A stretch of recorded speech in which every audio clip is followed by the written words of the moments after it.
Pourquoi peut-on dire que la génétique est devenue une science auxiliaire de l'histoire? Jusque dans les années 80, les chercheurs en sciences sociales se méfiaient des discours affirmant que la génétique pouvait expliquer les comportements humains. Cette méfiance était légitime car, depuis la fin du XIXe siècle, cette discipline avait été mobilisée par les théoriciens du racisme biologique à l'appui de leurs élucubrations sur l'inégalité des races humaines. Même si ce genre de discours n'a pas totalement disparu, les travaux des généticiens associés aux découvertes archéologiques sont surtout utilisés aujourd'hui pour expliquer les origines et les premiers développements de l'humanité. Les êtres vivants qui appartiennent au genre humain sont désignés par le terme « homo ». Les paléontologues estiment aujourd'hui que 11 espèces d'homo se sont succédées au cours de l'histoire, parmi lesquelles le célèbre homme de Néandertal qui a vécu en Europe, au Moyen-Orient et en Asie centrale. Mais ces espèces ont toutes disparu, sauf l'Homo sapiens, dont nous descendons directement.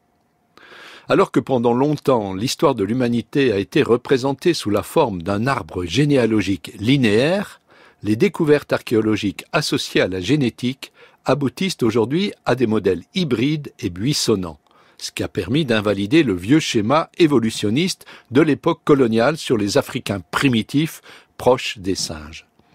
Une question qui a fait l'objet de débats passionnés durant les dernières décennies est celle de l'origine des Homo sapiens modernes.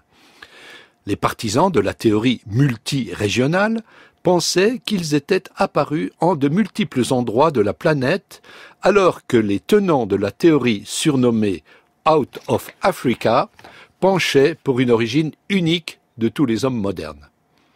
Les progrès accomplis par le séquençage de l'ADN ont confirmé cette seconde théorie.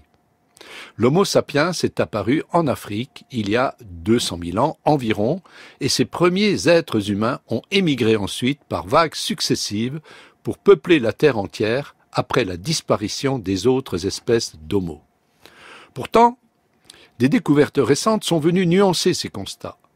En 2008, lors de fouilles menées dans une grotte au sud de la Sibérie, des chercheurs ont exhumé une phalange fossile qui n'appartenait, comme l'analyse génétique l'a montré, ni à un Homo sapiens, ni à un homme de Néandertal. On en a conclu qu'il s'agissait d'un groupe d'Homo jusqu'ici inconnu, issu d'un métissage entre les deux espèces. Sans remettre en cause l'origine africaine de toutes les populations humaines, cette découverte tente à prouver qu'il y a bien eu des contacts entre ces espèces, contrairement à ce qu'on croyait au départ. Sans doute que de nouvelles découvertes conduiront à préciser encore nos connaissances sur les origines de l'humanité, mais ces controverses entre spécialistes sont un bon exemple pour montrer comment progresse la recherche scientifique. Un fait peut être considéré comme vrai jusqu'à preuve du contraire. Voilà pourquoi toute découverte donne lieu à d'intenses discussions au terme desquelles un fait nouveau est confirmé ou invalidé.